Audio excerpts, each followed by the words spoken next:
Bienvenidos a una nueva exploración a fondo. Hoy tenemos por delante una misión verdaderamente compleja, de estas que mezclan el derecho internacional con las estrategias corporativas y toda la exposición mediática de las altas esferas. Hola, encantada de estar aquí de nuevo. Y sí, es un tema que trae tela. Mucha. Para quien nos escucha, la fuente que vamos a desgranar hoy es un documento muy particular. Se trata de unos extractos de la transcripción de un vídeo televisivo. Exacto. Un vídeo emitido por el canal América TV. Y el documento en sí lleva un título bastante descriptivo, que es Elba Marcovecchio cruzó a Anna Rosenfeld. Es un material fascinante, la verdad. Estamos hablando de un acalorado debate emitido en pleno directo entre dos abogadas que representan posturas diametralmente opuestas en la conocidísima separación de Wanda Nara y Mauro Icardi. Así es. Por un lado tenemos a Elba Marcovecchio, que defiende los intereses del futbolista, y por el otro a Anna Rosenfeld, representando a Nara. Y lo primero que llama la atención al leer esta transcripción es el nivel de intensidad en ese plató de televisión. O sea, es un fuego cruzado constante. Totalmente. Hay interrupciones, hay acusaciones muy severas. Pero resulta fundamental, para el análisis de hoy, mirar más allá de todo ese ruido mediático. Porque esto no es solo un desencuentro televisivo, ¿verdad? No, para nada. De hecho, lo interesante de este material para el oyente es que es una auténtica clase magistral impartida en tiempo real. Una clase sobre derecho de familia internacional, ni más ni menos. Exactamente. Nos permite observar cómo operan las estrategias de jurisdicción cruzada y sobre todo cómo los llamados tribunales mediáticos funcionan en paralelo a los tribunales de justicia formales. Es que es increíble cómo logran adaptar eso. Claro, resulta fascinante analizar cómo argumentos jurídicos complejísimos se simplifican se moldean para ser consumidos rápidamente por el gran público en un programa de la tarde. Vale, vamos a desgranar esto paso a paso. La primera gran sección de esta disputa gira en torno a la cuota alimentaria. Y ahí se percibe un choque directo sobre lo que ambas partes consideran sagrado. Un término muy fuerte para usar en derecho. Mucho. El debate arranca con una distinción técnica entre alimentos provisorios y definitivos. Elba Marcovecchio adopta una postura sumamente tajante. Sí, ella argumenta que los alimentos provisorios están diseñados por su propia naturaleza jurídica para un periodo transitorio. Eso es. Y durante ese lapso, la parte demandante tiene la obligación procesal de presentar una demanda de alimentos definitivos. Y es justo aquí donde Elba lanza su primera gran acusación. Afirma categóricamente que esa demanda definitiva no ha sido ingresada en ninguna jurisdicción. Lo fascinante aquí es la mecánica legal que subyace a esa acusación. Hay que entender que un régimen provisional es en esencia una tirita. Una medida de urgencia. Exacto. Es una medida que toma un juez para asegurar que los menores no queden desamparados mientras se discute el fondo del asunto. Lo que Marcovecchio está sugiriendo es que la otra parte se ha acomodado en esa tirita sin hacer el trabajo de fondo. Ya, pero la respuesta de Anna Rosenfeld revela un detalle procesal que le da la vuelta a la tortilla. Sí, Rosenfeld no se queda callada en absoluto. Sostiene que cuando intentaron presentar esa demanda de alimentos definitivos, fue el propio magistrado quien dictaminó que debían continuar con el régimen provisorio. Y ese es el gran punto de fricción. Existe una interpretación completamente opuesta de por qué el proceso está atascado en esa fase inicial. Para una parte es negligencia técnica. Y para la otra es una directriz judicial expresa. Hay que tener en cuenta que en los litigios de grandes patrimonios, a veces los jueces prefieren mantener un régimen provisional generoso hasta que se resuelvan otras batallas. ¿Batallas accesorias te refieres? Sí, como la división de bienes complejos, antes de fijar una cuota definitiva que podría ser inamovible. Es curioso, porque uno asumiría que en un caso con tantos recursos, con tanto dinero de por medio, esos trámites se despacharían con rapidez. Se podría pensar eso, sí. Pero ese choque procesal deriva rápidamente en un choque de filosofías. Hay un intercambio que destaca mucho en el texto, y es el uso de esa palabra que mencionábamos, sagrado.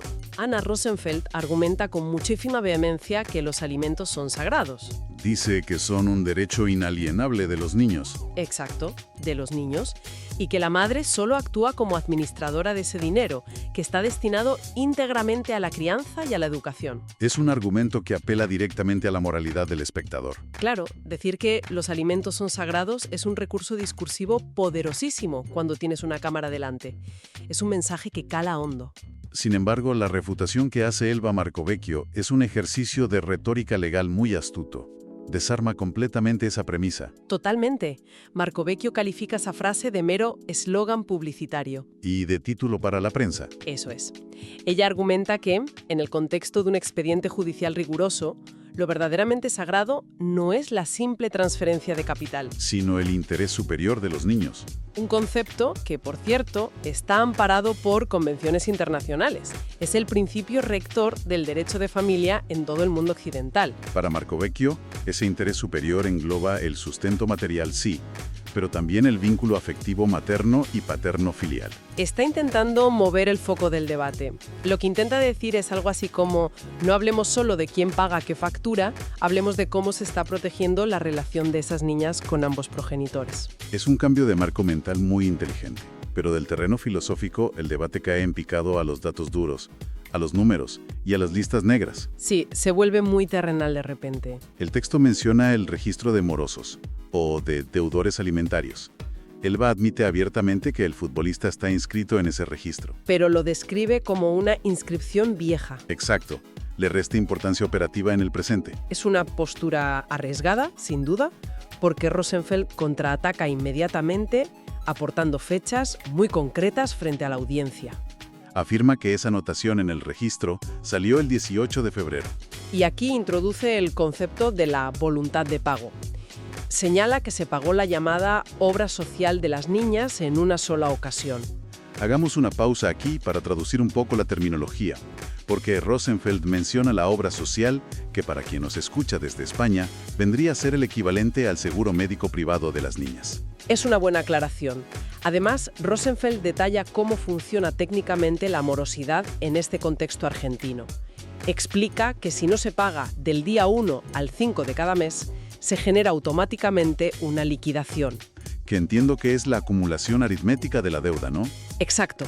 Es la suma de los meses impagados más los intereses punitorios y moratorios que correspondan. O sea, no es simplemente deber un mes. No, es una bola de nieve financiera que queda documentada legalmente en el expediente. Ahora bien, al leer esta parte de las fuentes sobre el impago, surge una teoría táctica que plantea interrogantes muy profundos. Alguien ajeno a este mundo podría pensar que el impago se debe a un simple conflicto personal. ¿A desidia o a una forma de castigo entre las partes? Claro, pero hay una capa estratégica de fondo que resulta reveladora. Sí, existe una teoría en este tipo de litigios transnacionales que sugiere que retener o modificar la forma de pago podría ser una maniobra directamente relacionada con la jurisdicción internacional. Según las fuentes, las niñas son italianas. Y en el derecho de familia internacional, establecer cuál es el centro de vida de los menores es la batalla más crítica de todas. O sea que si él abonara religiosamente la cuota mensual en una cuenta bancaria ubicada en Argentina, cubriendo gastos recurrentes allí, estaría dejando un rastro financiero innegable que una de las partes podría utilizar. entiendo. Podría argumentarse frente a un juez que ese pago constante en Argentina demuestra una aceptación tácita de que el verdadero centro de vida de las niñas está fijado de forma permanente en territorio argentino. Y si el centro de vida se fija legalmente en Argentina, los tribunales argentinos adquieren la competencia exclusiva. Para decidir sobre todo el futuro, la custodia, el régimen de visitas, todo. Precisamente por eso las maniobras financieras a veces no son errores administrativos ni meras represalias económicas. En los despachos especializados, cada transferencia bancaria se analiza con lupa por su impacto en la jurisdicción. Lo que en televisión se presenta como un impago negligente. En la estrategia legal podría ser un movimiento defensivo. Exacto, para evitar ceder el control jurisdiccional a un país extranjero. Es jugar al ajedrez en múltiples tableros a la vez. Resulta verdaderamente complejo asimilar esos niveles de ajedrez legal. Es jugar una partida donde el propio tablero de juego está en disputa constante. Es un nivel de sofisticación jurídica altísimo. Pero bueno, debemos dejar atrás el tema de la cuota alimentaria, porque el segundo bloque de este análisis a fondo nos lleva a un auténtico laberinto. El laberinto inmobiliario. Aquí es donde se pone realmente interesante. Vamos a adentrarnos en el misterio de las propiedades, porque el nivel de contradicción que se produce en pleno directo es digno de estudio. El patrimonio siempre suele ser el campo de batalla más opaco en las separaciones de este perfil tan alto. Los bienes rara vez son simples casas a nombre de dos personas físicas. Desde luego. En el clímax de la discusión en el plató, sale a la luz un rumor monumental. Supuestamente, la madre le debe al futbolista el dinero equivalente a 10 meses de alquiler de propiedades que, en teoría, no entraron en la división original de bienes. Y las fuentes mencionan cifras hipotéticas de $10.000 mensuales. Es un volumen económico considerable. Estamos hablando de muchísimo dinero. Y la reacción de Elba Marcovecchio ante ese rumor es intentar dinamitarlo por completo desde el primer segundo. Lo tilda de superignorancia. Y ofrece una versión muy restrictiva y tajante del patrimonio matrimonial. Asegura que la idea de que existen 10 propiedades es una absoluta fantasía. Según su relato, la expareja solo tiene una propiedad en común a título personal, conocida como el Chateau. Además, aclara que esa propiedad quedó en manos de Wanda tras la división de bienes. Pero claro, ¿qué pasa con el resto de las casas? Porque el nivel de vida que exhiben sugiere un patrimonio muchísimo más amplio. Y ahí es donde Marcovecchio argumenta que el resto del patrimonio inmobiliario estaría a nombre de sociedades. Y esto cambia drásticamente la naturaleza legal del conflicto. Lo cambia todo. Absolutamente todo. Si un apartamento en Milán o una casa de verano están a nombre de una sociedad holding o de una estructura corporativa, jurídicamente ya no son un bien directo del matrimonio. Son activos de una empresa. Por lo tanto, no entran en la división de bienes gananciales de la misma manera. Lo que se discutiría, en todo caso, es el porcentaje de acciones que cada cónyuge posee en esa empresa. Y perforar esa estructura legal, lo que se conoce en derecho como el levantamiento del velo corporativo, es un proceso larguísimo y tremendamente costoso. Sin embargo, Anna Rosenfeld no se intimida ante el argumento corporativo y saca a relucir la legislación europea para rebatirlo en directo. Cita la ley italiana, refiriéndose vagamente a artículos como el 482 o el 432 del Código Civil. Su argumento central es que en Italia se llevó a cabo una separación de bienes bajo una premisa ineludible. Que el dueño de la propiedad es también el dueño de la renta, de lo que jurídicamente se denomina los frutos. Utiliza una analogía muy didáctica en el debate, ¿verdad? Lo compara con los intereses de una cuenta bancaria. Exacto. Viene a decir que si tienes un capital guardado en un banco, los intereses que genera ese dinero son indiscutiblemente tuyos. Y aplicado a los inmuebles sería que, si una casa es de tu propiedad o posees una cuota de participación sobre ella, los alquileres que genere te corresponden proporcionalmente, independientemente del país donde se encuentre el inmueble o de quién esté gestionando el cobro en el día a día. Esta discrepancia ilustra a la perfección el infierno logístico que supone rastrear y dividir patrimonios internacionales de este calibre. Es que imaginemos la situación. Tienes acuerdos prenupciales o divisiones de bienes firmados bajo las leyes de Italia. Propiedades físicas que pueden estar ubicadas en Argentina o en distintos países de Europa. Entidades corporativas que gestionan esos bienes desde paraísos fiscales o jurisdicciones mercantiles específicas. Desentrañar qué porcentaje de los frutos le corresponde a la sociedad conyugal frente a lo que pertenece a una entidad jurídica independiente requiere un ejército de peritos contables. Un follón tremendo. Y justo cuando parecía que el debate se iba a estancar en una discusión técnica sobre artículos del Código Civil italiano, la transcripción revela un giro de guión totalmente imprevisible. De película. En pleno directo televisivo, la presentadora recibe un mensaje de una tercera abogada, la doctora Lara Pierero. Y este mensaje contradice abiertamente a las dos abogadas que están debatiendo sentadas en la mesa. Es un momento que expone la extrema fragmentación de la información, en este caso en particular. Es inaudito. Según este mensaje externo, la versión de Elba de que solo hay una propiedad es falsa, pero el rumor de las 10 propiedades también lo es. Afirma que en realidad hay 3 propiedades en común. Y para añadir todavía más confusión al asunto, Anna Rosenfeld viene mencionando una propiedad adicional. Una referida en el texto como la mansión de los sueños. Y sobre esta aporta un dato letal. Asegura que se encuentra actualmente embargada. Así que el espectador, en cuestión de minutos, pasa de intentar contabilizar 10 propiedades a una sola, a 3, y luego a otra distinta con medidas cautelares encima. Un caos de cifras que, curiosamente, no es casualidad. Para nada. Refleja perfectamente la realidad procesal de este tipo de litigios transnacionales. Cada abogada defiende y expone públicamente solo la porción de la verdad procesal que favorece a su cliente en ese momento exacto. Construyen su propio puzzle con las piezas que les interesan enseñar. Y si el patrimonio es un rompecabezas, el estado civil de los protagonistas es directamente un campo minado. Desde luego. Esto nos lleva a la tercera y última sección de nuestra disección, el estatus del divorcio y lo que parece ser una carrera de fondo entre diferentes legislaciones. Es un punto crucial. Porque al analizar el texto, la pregunta ineludible es, entonces, ¿qué significa todo esto? ¿Existe o no existe un proceso de divorcio formalmente abierto en Argentina? Leyendo las posturas expuestas, resultan absolutamente irreconciliables. No hay término medio. Por un lado, Elba Marcovecchio afirma de manera categórica, sin dejar un solo resquicio a la duda, que no hay absolutamente ningún expediente de divorcio presentado en los tribunales argentinos. Su postura es de negación total respecto a la existencia de un trámite en jurisdicción local. Pero Anna Rosenfeld asegura todo lo contrario, y de nuevo aporta una cantidad de detalles muy específicos para dar peso a su versión ante la audiencia. Afirma haber sorteado personalmente el expediente de divorcio en el mes de septiembre de 2024. Señalando concretamente el juzgado número 106 de Argentina. Y aquí es necesario hacer otro pequeño paréntesis para explicar la jerga a quien nos escucha. Cuando Rosenfeld dice que ha sorteado el expediente, está utilizando un término muy propio del sistema judicial argentino. Se refiere al acto formal de ingresar la demanda. Exacto. Al ingresar la demanda inicial en el sistema informático de los tribunales, este asigna el caso a un juzgado específico de manera aleatoria, es decir, por sorteo. En este caso, afirma que cayó en el juzgado 106. Entendido.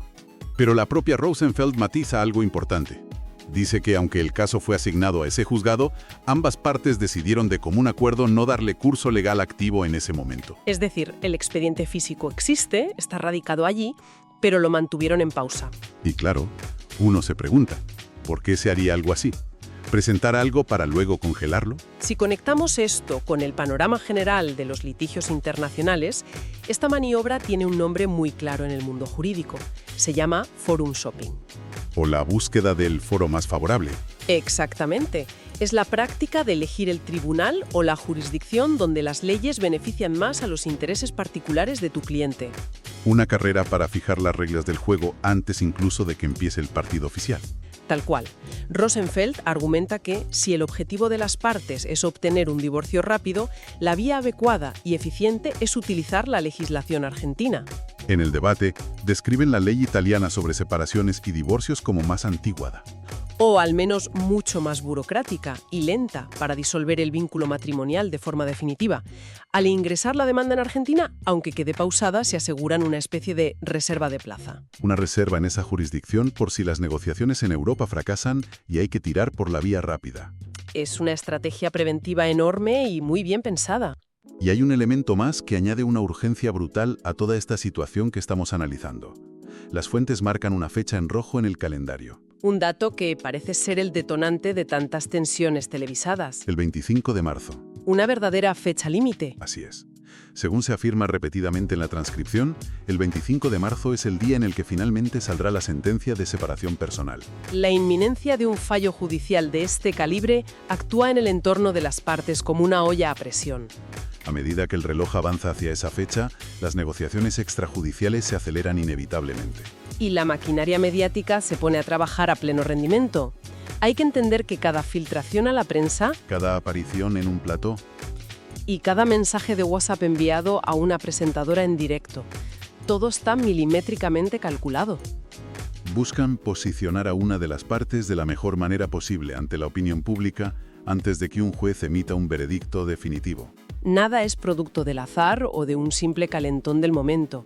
Aunque en la pantalla parezca un intercambio espontáneo de acusaciones viscerales, hay un propósito legal y estratégico detrás de cada palabra.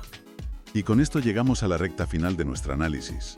Al revisar todo lo que hemos abordado hoy, desde el debate sobre los alimentos provisorios y el registro de morosos, pasando por el laberinto de las sociedades inmobiliarias transnacionales, hasta llegar a esta elección estratégica del país para divorciarse, queda una sensación muy clara de dualidad en todo el proceso. sí, estoy convencida de que el mayor aprendizaje de desgranar este documento es observar cómo conviven dos ecosistemas paralelos, que a veces se tocan y a veces chocan, Por un lado tenemos la verdad legal, que es eminentemente técnica, fría, y se compone de expedientes sellados, transferencias bancarias rastreables y competencias jurisdiccionales puras y duras. y por otro lado tenemos la verdad mediática. Esa verdad que se alimenta de eslóganes emocionales como «los alimentos son sagrados». De la construcción de arquetipos muy claros y polarizados sobre quién es la víctima sacrificada y quién es el negligente desalmado. Y por supuesto, de mensajes leídos en pleno directo para desmentir al rival y generar impacto en la audiencia. Así es. La opinión pública digiere con facilidad esa verdad mediática, pero, en teoría, la división del patrimonio y la custodia de unos menores se deciden exclusivamente basándose en la verdad legal. Sin embargo, analizar este caso a fondo plantea una reflexión fundamental. Esto plantea una pregunta importante, sí. Una que va mucho más allá de las figuras públicas involucradas en este documento. Adelante. Cuando los procesos de familia abarcan múltiples continentes, jurisdicciones diferentes y, sobre todo, un escrutinio mediático masivo y constante, cabe preguntarse algo serio. Te escuchamos. ¿Hasta qué punto las leyes tradicionales están equipadas para impartir justicia verdaderamente imparcial en este contexto? Hay que recordar que el derecho de familia se diseñó históricamente para proteger el anonimato y la privacidad del núcleo familiar a puerta cerrada. Claro. Hoy en día, la pregunta es si estamos ante una nueva era donde la opinión pública actúa, en la práctica, como una Corte Suprema paralela. Es decir, si condiciona la presión mediática el desenlace final de un caso antes de que el juez pueda siquiera firmar la sentencia en su despacho. Es una reflexión que queda sobre la mesa, tras analizar cómo se usan los medios para litigar. Una cuestión que, sin duda, invita a mirar con otros ojos la próxima noticia sobre litigios internacionales de famosos. La próxima vez que un titular destaque un embargo repentino, una deuda alimentaria o un choque frontal de versiones patrimoniales en televisión, el oyente ya sabe que detrás de cada declaración probablemente se esconde una táctica jurisdiccional muy meditada. Totalmente. Pues hasta aquí nuestra exploración profunda de hoy. Esperamos que este despiece haya sido revelador para quien nos escucha. Invitemos siempre a seguir cuestionando los titulares y a buscar esos matices ocultos en los textos legales. Gracias por acompañarnos en esta disección.